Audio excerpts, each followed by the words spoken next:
Alright, so I'm done with the hiking portion of the Aconcagua trip. I've exited the park. It's taken me 3 days to exit. Today is the day that I thought was the best day to summit before I turned around because of cold feet. I wanted to talk about why I still think that decision was good. For one thing, today the weather forecast was for 45-mile-an-hour winds, negative 40-degree wind chills at the summit. I think that best case scenario, I would have needed a midnight start. It's walking through the night, the coldest part of the day, the 24-hour day. Would have froze my toes. Indeed, I was worried about getting frostbite or frost nip or losing my toes just in the high camps. So going above Nido de Condoras, I just didn't know how to do it. I did have high quality triple boots. They were not keeping my feet warm. I had the best wool socks that I knew to buy. The biggest Expedition socks, and I was wearing those. And I even saved a pair for Summit Day, and I used those on my descent after I decided I wasn't going to go for the summit, and they still couldn't keep my feet warm.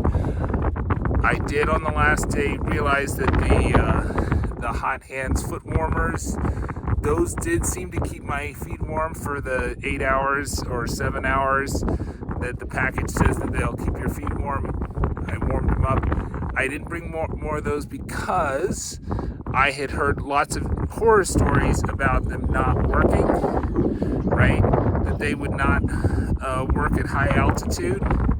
And so I didn't want to bring a ton of those that wouldn't work. But in retrospect, they worked at 18,000 feet. They probably would have worked at higher. And if I were going on another very cold expedition like Aconcagua, then I would bring them with me in bulk. The other things that I'd say is that Aconcagua has it actually has predictable weather. It's predictably windy, it's predictably cold, even during the summertime in the season. So today, had I stayed for an extra 3 days above 18,000 feet, probably mostly above 20,000 feet, I would have been looking at 45-mile-an-hour winds, right? Aconcagua's summit weather is predictably either hurricane force or storm force, sometimes gale force. If you're really lucky, you'll get near gale force. But those are not good conditions by any metric, and so you have to be prepared to be able to withstand those conditions if you're going to go for the summit. So what would I do differently? Bring more of those hot hands. Ideally, you would come with a background with more cold weather camping experience.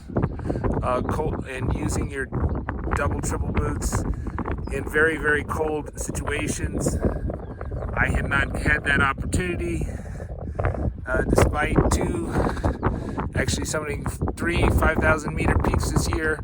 I used single boots in 2 of those, and I used my mountain runners in 1 of those, right? So I did summit Cerro Bonete solo before I made an attempt on going to the high camps. So I'm happy with that. That was my first South American summit, and it's only my 3rd 5,000 meter summit, and all those 5,000 meter summits were in the last 365 days. So I think it's do I regret turning around? Not at all. As I said before, any need for emergency medical care is not worth it for me. Any large probability, and I think the probability was large, bigger than 50%, of getting frost nip frostbite or losing my toes is not worth it. So the number one reason why people go bankrupt is medical expenses. You know, why would you want to do that to yourself just financially? But it's also, why would you want to lose your digits, right?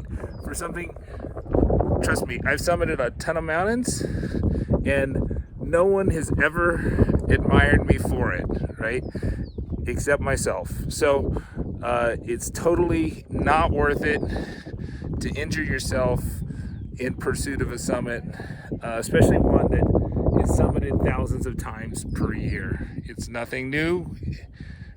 So subscribe, and I think this is the end of the vlog series. Hopefully, maybe we'll have a little bit more. We do our around the world sailing adventure and also some of our climbing adventures and talk about general things. I highly recommend you check out our pre-acclimatization series. I think the pre-acclimatization worked perfectly, and I had no altitude sickness problems on this, and I come from sea level, so I think that that was very helpful. So I was in the park for 14 days, 13 nights. Had I stayed for the best available summit day, that would have been the 17. So my advice to anybody that's doing either a guided trip or their own trip, you really have to plan on the full 20 days of the permit if you're going to find a decent weather day with less than 50 mile an hour winds, right? So, and less than 50 mile an hour winds is not a decent summit day, but it might be the best that you get. Otherwise, you might be summiting in 60 mile an hour winds or higher. Those are days on the mountain, not days in Mendoza, not days since you get off the airplane. Those are actual days that you're in Aconcagua Provincial Park.